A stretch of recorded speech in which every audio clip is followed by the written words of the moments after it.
जब शनिदेव के क्रोध के कारण उनकी माता ने उन्हें त्याग दिया तो शनिदेव बहुत उदास होकर दरबार से बाहर चले जाते हैं। इसके बाद वे अपनी माता के कहे अनुसार जंगल की ओर प्रस्थान करते हैं और अपने क्रोध को शांत करने के लिए कठोर तपस्या आरंभ कर देते हैं। शनिदेव अन्न और जल का त्याग कर कई वर्षों तक घोर तपस्या करते हैं। समय के साथ साथ एक बालक से वे एक सुंदर तेजस्वी राजकुमार जैसे दिखाई देने लगते हैं। उन्होंने वर्षों तक तपस्या जारी रखी और अंततः वे एक हष्ट पुष्ट राजा जैसे स्वरूप में परिवर्तित हो जाते हैं। इसी बीच एक दिन एक सुंदर स्त्री की नजर तपस्या में लीन शनिदेव पर पड़ती है और उन्हें देखते ही वह उनसे प्रेम करने लगती है। उस स्त्री का नाम देवी नंदा था। वह शनिदेव के समीप जाती है और श्रद्धा भाव से उनकी सेवा करने लगती है ताकि जब शनिदेव ध्यान से बाहर आएं तो वह अपने मन की बात कह सके। एक दिन अचानक तेज आंधी आती है। आंधी के बीच देवी नंदा किसी प्रकार शनिदेव को बचाने का प्रयास करती है। तभी वह देखती हैं कि एक नुकीली डाली शनिदेव की ओर बढ़ रही है। देवी नंदा उसे अपनी पीठ से रोक लेती है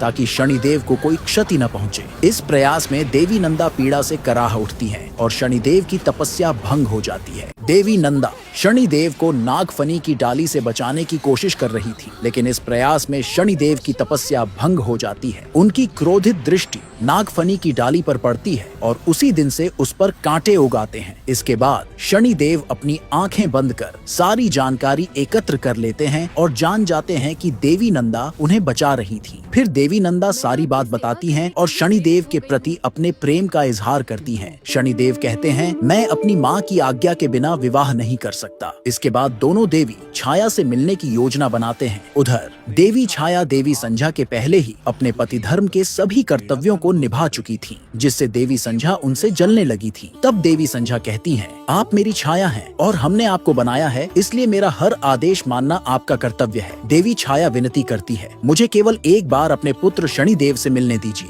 इस पर देवी संध्या कहती हैं, तब आपका पुत्र आपको कहीं जाने नहीं देगा। जैसे ही देवी छाया देवी संध्या में पूरी तरह समाहित होने ही वाली होती है, तभी शनिदेव वहां आ जाते हैं और माँ कहकर पुकारते हैं। देवी छाया पूरी तरह से देवी संध्या में समाहित होने ही वाली होती है कि तभी शनिदेव वहां आ जाते हैं और उन्हें माँ कहकर पुकारते हैं। यह देखकर देवी संध्या घबरा जाती है। इसके बाद शनि कई वर्षों बाद अपनी माता छाया से मिलते हैं और भावुक होकर रोने लगते हैं। देवी छाया शनिदेव से कहती है कि वह फिर से देवी संध्या में मिलकर उन्हीं में समाहित होने जा रही हैं। जब शनि उन्हें रोकने की कोशिश करते हैं तो माता छाया उन्हें एक कसम दे देती है। इसके बाद देवी छाया धीरे धीरे देवी संध्या में पूरी तरह समाहित हो जाती है। यह देखकर शनिदेव फूट फूट कर रोने लगते हैं। फिर वे देवी संध्या की छाया से जो जमीन पर पड़ी होती है लिपट कर विलाप करते हैं। यह सब देखकर शनिदेव क्रोधित हो जाते हैं और अपने माता पिता से सभी संबंध तोड़ लेते हैं, क्योंकि वे उन्हें ही इसका जिम्मेदार मानते हैं। इसके बाद शनिदेव देवी नंदा से विवाह कर लेते हैं। विवाह के बाद एक दृश्य में शनिदेव देवी नंदा के कक्ष में ओम नमः शिवाय का जप करते हुए प्रवेश करते हैं, लेकिन देवी नंदा को देखे बिना ही वहां से चले जाते हैं। शनिदेव की भक्ति देखकर देवी नंदा बहुत क्रोधित हो जाती है, क्योंकि वह उनके साथ संबंध बनाना चाहती थी। शादी के कई साल बाद भी शनिदेव सदा शिव भक्ति में लीन रहते थे और अपनी पत्नी को गृहस्थ जीवन का सुख नहीं दे पाते थे। यह सब देखकर उनकी पत्नी देवी नंदा क्रोधित हो गई और उन्होंने कहा, मैं तुम्हें श्राप देती हूँ कि आज के बाद तुम्हारी दृष्टि जिस पर भी पड़ेगी उसका सर्वनाश हो जाएगा। इसके बाद जहाँ भी शनिदेव दृष्टि डालते वह वस्तु तुरंत भस्म हो जाती। यह देखकर शनिदेव अत्यंत भयभीत हो गए। वे अपनी ही दृष्टि से अपने महल का विनाश कर बैठते हैं। इसके पश्चात शनिदेव एक पैर पर खड़े होकर महादेव की घोर तपस्या करने लगते हैं,